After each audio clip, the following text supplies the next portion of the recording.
Bonjour, nous nous retrouvons à Nice pour les rencontres santé 2021 sur le thème Coopérer pour mieux soigner. Retrouvons tout de suite Monsieur Didier Haas, le fondateur des rencontres santé de Nice.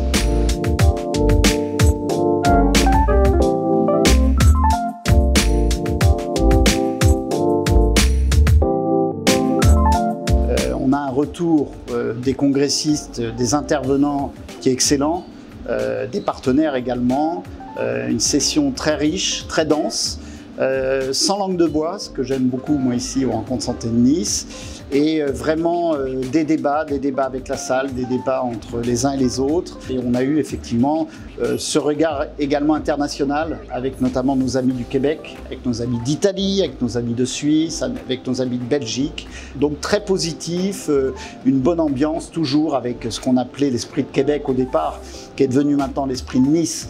Donc ce mélange à la fois de sérieux dans les échanges et de densité des échanges, mais également de convivialité et au final avec un taux de fidélisation aujourd'hui qui est de plus de 40%.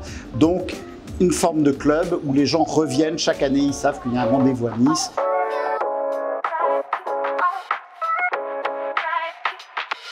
Alors le titre c'est Coopérer pour mieux soigner et c'est Coopérer pour mieux soigner. Point d'exclamation, c'est pas un point d'interrogation. Et je ne l'ai pas mis par hasard. Pourquoi? Parce que c'est une injonction, c'est indispensable.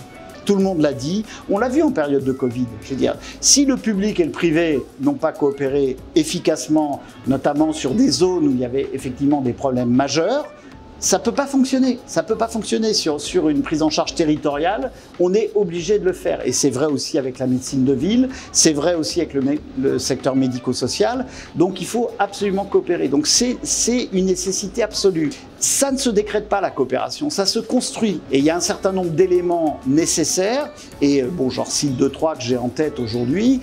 Sur une vision politique, il faut qu'il y ait un leadership, il faut qu'il y ait un chef d'orchestre, il faut qu'il y ait des gens qui se prennent par la main pour faire des choses, mais il faut aussi énormément de confiance entre les uns et les autres.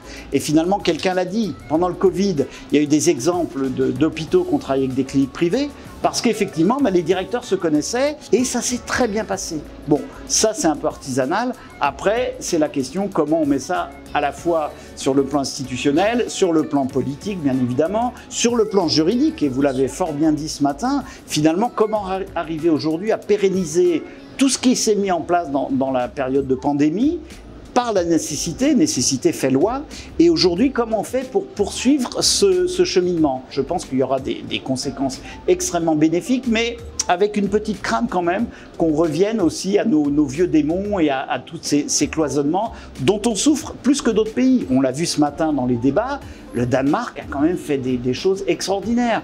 Bon, le Québec, moi, l'ancien ministre de la Santé, Régent Hébert, était plus critique par rapport à l'hyperconcentration à la fois du rôle de régulation et du rôle d'opérationnalisation.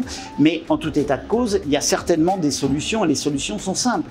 Charge à nous, tous les décideurs, les opérateurs, les politiques, sans oublier effectivement de repartir des besoins du terrain, des besoins des patients, des usagers, des personnes accompagnées, parce que je ne parle pas que du sanitaire, et de repartir de l'analyse des usages. Et qu'on puisse aussi comparer ce qui se fait par les uns et par les autres. La problématique, c'était les Suisses qui évoquaient ça ce matin, la problématique de Genève n'est pas la problématique du Valais. Il faut aussi se poser la question de l'adaptation, je veux dire qu'on ne fasse pas la même chose sur tous les territoires, mais quand même, il faut des règles générales, et après, il faut faire confiance aux hommes. Il faut faire confiance aux hommes et aux femmes qui, effectivement, sont en capacité de mettre ça en place.